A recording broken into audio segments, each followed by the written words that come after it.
Hi guys, it's your girl Eric and I'm back again with another video discussing about Israel and Gaza, and obviously it's gonna be this debate with Piers Morgan. I like Piers Morgan with this Rahma Zein. I don't know if I pronounce it well, but yeah, let's talk about it because obviously people have been talking about it and I want to see what they have to say. Okay, I have my phone with me as always, and let's go. Well, I'm joined now from Cairo by Rahma Zein, whose powerful message has gone viral online. Rahma, thank you very much indeed for joining me. We've got a slight delay in the connection between us, so I'm going to ask you questions and give you time to answer them rather than try and talk over you, because that isn't going to work given the delay. So let me just ask you, first of all, you were on CNN. I know Clarissa Ward, the correspondent that you were very passionate towards. In my opinion, having worked at CNN, she is one of the best foreign correspondents in the world. And I felt absolutely has tried to straddle this very tricky line of reporting fairly and accurately on what is a horrendous conflict. When you look back at yourself in that exchange with Clarissa, how do you feel about the way that you addressed her? Do you have any regret? Or do you feel you could have expressed yourself differently? Or do you feel it accurately represented how you were feeling? I'm not going to waste my time talking about the report with Clarissa because this takes away from the point. You mentioned before there was a deadlock in the debate. There's no deadlock in the debate. There is terror in the debate. You are unable to debate with Israel because what's happened so far is we're witnessing the sick relationship between the United States and Israel, where basically the United States has given a permission for Israel to have genocide on ground. And what's happened is we're seeing no one can say no to Israel. The United Nations isn't able to say no to Israel without repercussions. Media figures aren't able to say no to Israel without repercussions. So what ends up happening is that you're basically raising a spoiled brat you're unable to say no to that has now grown up to be a sociopath. And let me reiterate that the relationship between the United States and Israel is putting the world in jeopardy. So what we're witnessing now is a serious issue where both parties need to reassess their relationship.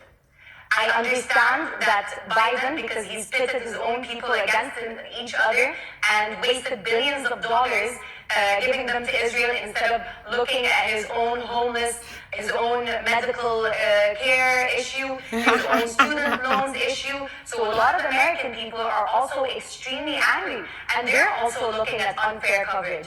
The reason this video has gone so viral, one, it's alarming that it's gone so viral because what should be going viral is the footage that we are witnessing out of Palestine, out of the occupied territories, of children being massacred. It's not a war. A war assumes that both parties are on equal footing.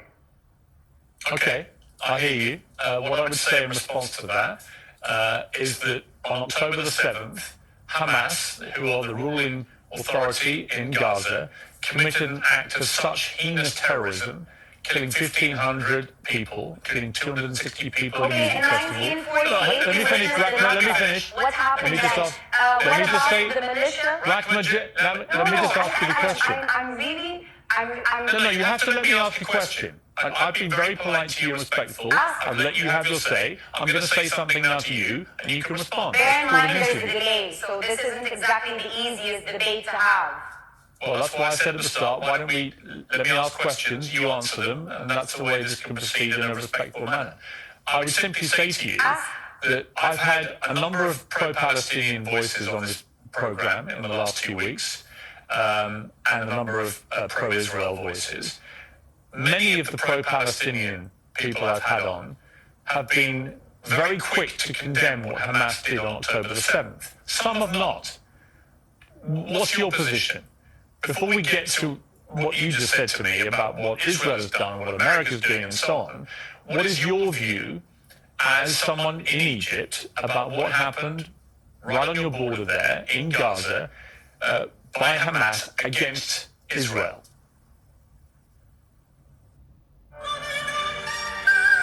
Fucking hell. It's a very fair question. But the thing is, maybe I have a privilege being so close to the border, having many Palestinian friends, knowing more history, that I understand that once you oppress a people, and again, I'm not justifying what happened. The killing of civilians on both parts ought to be condemned.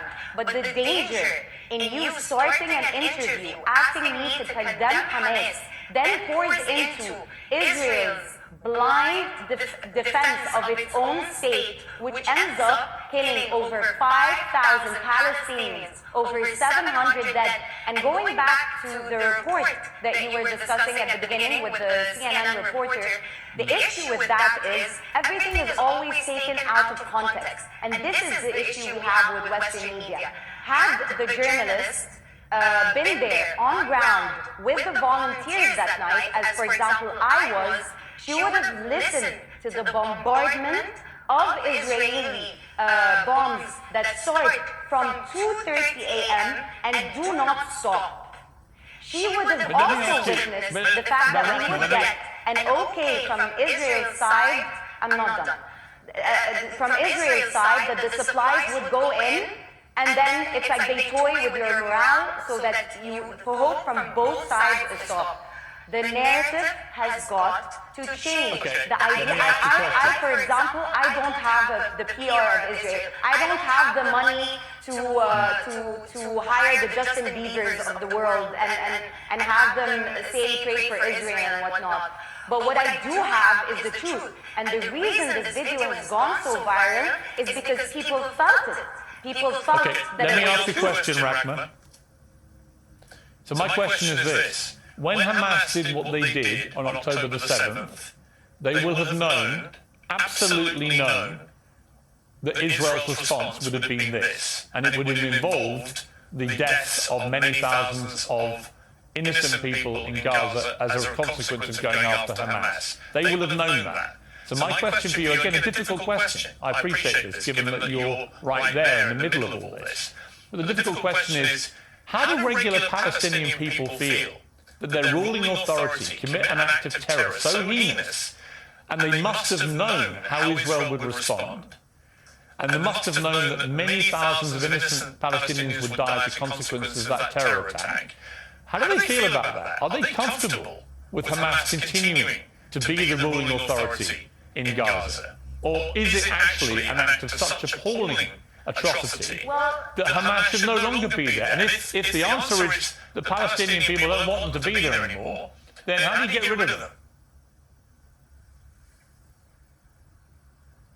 Unfortunately, the Palestinian people don't have the luxury of the time to think of Hamas.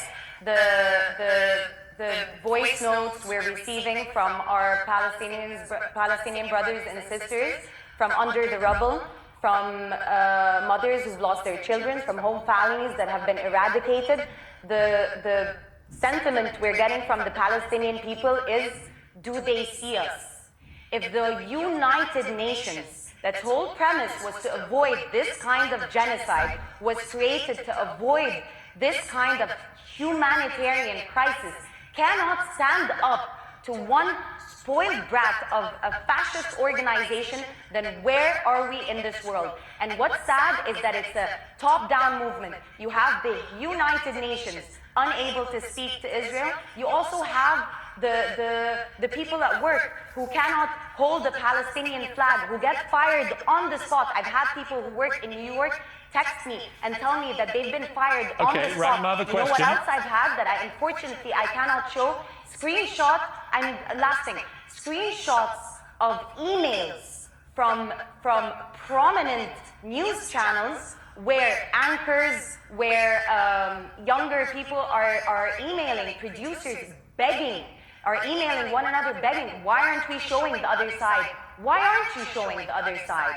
Because what's happened is that I have to be able to respond. Israel has given you a brand book where you can, so that you can be prim and proper in front of your own people. I have to be able to respond, They've been very Rahma. clear about their intent. They've been very Rahma, clear since the Haganah. You have to let me respond now, okay? I'm listening to you respectfully.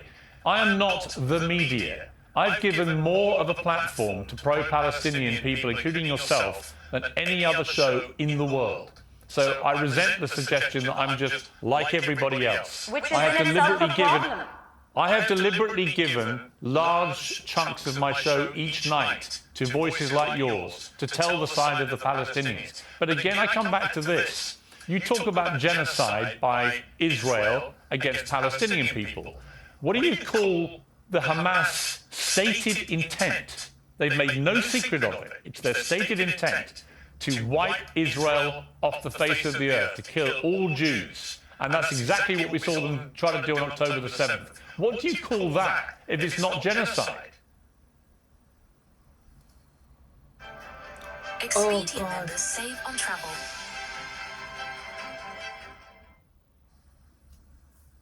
But you've seen that from the other side. You know, it's interesting because this point brings one to be called and dubbed anti-Semitic. You know, I believe that Israel is the most anti-Semitic entity ever. We used to live with our Jewish brothers and sisters here in the Middle East and in Palestine, and the creation of Israel on a racist premise differentiated, because you didn't have Jewish Arabs or whatnot. You just had Arabs. They were Christian. They were the people of Palestine. You're not answering my Christian, question, they were Rahma. Muslim. They were Jewish. I don't need to, because the problem is Actually, you do need to. Why are we having a debate? Is it not to solve, or is this for another sensational interview? Is this a sensational interview, it's or not is about it sensation. to solve? I am You've here accused- to say you've something accused clearly, Israel of that genocide. We need a ceasefire because the world is in danger. I Well, have I would accused say- Israel of genocide. I am Yes, accusing Israel and of I'm genocide. simply saying This to is you- a genocide. and They I'm have simply said saying it's a to- genocide. Rahma, I hear you, and you're perfectly entitled to that view, although Israel would contest that characterization of what they have been doing, but many would agree with you. But I simply say, what is Hamas waging against Israel? I if would that's love not if they would genocide? contest with evidence rather than terror. But do you not agree with me that what I didn't Hamas hear is your doing last is part. clearly... Do you not agree with me that clearly what Hamas is waging against Israel is also genocide by your criteria?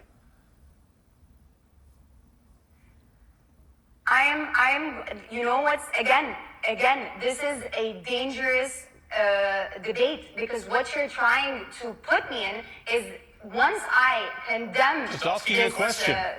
once I condemn these people, what that then means, why is this dangerous for me? Because what that then means is that you can then answer me and tell me that Israel has the unequivocal right to defend itself, what that means is that they eradicate a people who end up being their Halloween you're wrong. costumes. No. So Let why me not clarify. put a stop to this Let me now? clarify. They're not on equal footing.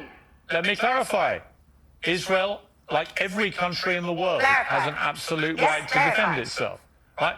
Israel has a right to defend itself. The question now is Against what is what? a Women and children? Let me finish my point, please, Rahma. look at the evidence. Let me How finish many- my How point. many Palestinians have died? If you're not going to let me finish my point, you're not going to hear what I have to say. Israel has a right to defend itself. But the longer this war goes on, the more that people are saying to Israel, what is proportionate? How can killing many thousands of Palestinians, innocent women and children, how can that be right? If what happened on October the 7th is wrong, how can this be right? And it's a very fair point to make. But my point about all of this is you want peace, I want peace. The President of the United States and Queen Rania and others saying we've got to get to a two-state solution. To do that, you've got to have leadership which can be trusted by the other side. There is no way that Israel will ever trust any leadership involving Hamas. And I would say the same, by the way, about the Palestinian view of Benjamin Netanyahu. I don't think they trust him either. I think you need new leadership on both sides. And that's where the conundrum's going to be. How do you get to that place where it's no longer Hamas controlling Palestinians and no longer Benjamin Netanyahu in charge of the Israeli side? Excellent question. You apply international law. You apply international law. You allow the United Nations to do its job. When the Hamas situation happened, for example, it was supposed to be the Red Cross to go and negotiate. Israel is stopping all of that. On top of that, it's also terrorizing the media. On top of that, it's also terrorizing individuals. On top of that, it has money being poured in from the United States. On top of that, it has the backing of the European Union. On top of that, it has the backing of Britain that started this whole farce. So what ends up happening is who's speaking for the Palestinian people. So for a solution to happen, you need to empower the United Nations so that Israel is not making a mockery of the United Nations. How am I needing to reiterate this more and more? I am giving you a solution.